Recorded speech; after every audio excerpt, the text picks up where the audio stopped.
রাজধানীর বিডিবিএল ভবনের ১৬তলা ভবনের ঠিক দোতলা থেকে ছিঁড়ে পড়ে যায় একটি লিফট এবং আমরা যদি আপনাদের দেখানোর চেষ্টা করি যে দেখতে পাচ্ছেন এই যে লিফট রয়েছে সেই লিফটটি কিন্তু আজ ৯:১৫টার দিকে ছিঁড়ে পড়ে যায় এবং এরপর এই লিফটে থাকা ১১ জন যারা আসলে এই লিফট দিয়ে তাদের অফিসে যাচ্ছিলেন ঠিক তারা আহত হয়ে পড়েন এবং এরপর পরেই আমরা যদি আপনাদের জানাতে চাই যে এখানে যারা দায়িত্বরত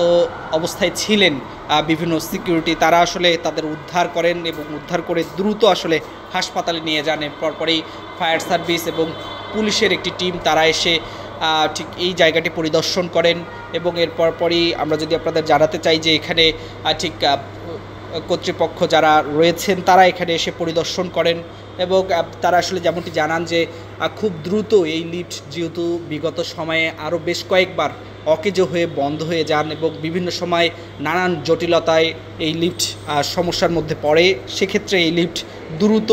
পরিবর্তন করে নতুন লিফট দেওয়ার চিন্তা করছেন তারা। এবং আমরা যদি আপনাদের জানাতে চাই যে ১৫টার দিক যে ঘটনাটি ঘটে সেই ঘটনার সাথে সাথে এখানে প্রায় অসংখ্য মানুষ যারা আসলে এই ভবনের বিভিন্ন অফিসে যাচ্ছিলেন তারা আসলে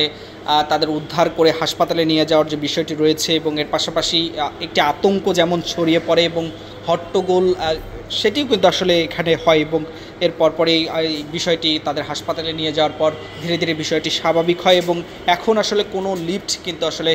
ব্যবহার হচ্ছে না। তারা সিঁড়ি দিয়ে তাদের যেই বিভিন্ন কার্যক্রম অফিসের কার্যক্রম সেটি আসলে পরিচালনা করছে। তবে কর্তৃপক্ষ আসলে যেমনটি জানিয়েছে যে খুব দ্রুত ১ থেকে ২ দিনের মধ্যেই এই লিফট পরিবর্তন করে নতুন লিফট দিয়ে আসলে এই যে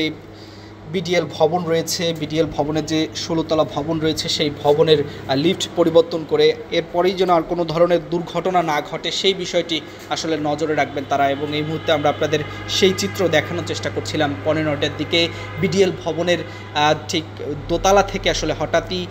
ছিঁড়ে পড়ে যায় এই লিফট এবং লিফট ছিঁড়ে পড়ার পরেই আতঙ্ক যেমন ছড়িয়ে পড়ে এবং ১১ জন আহত হয়, এর মধ্যে ৫ জনকে একটি বেসরকারি হাসপাতালে তাদের চিকিৎসাধীন অবস্থায় রয়েছেন। এখন পর্যন্ত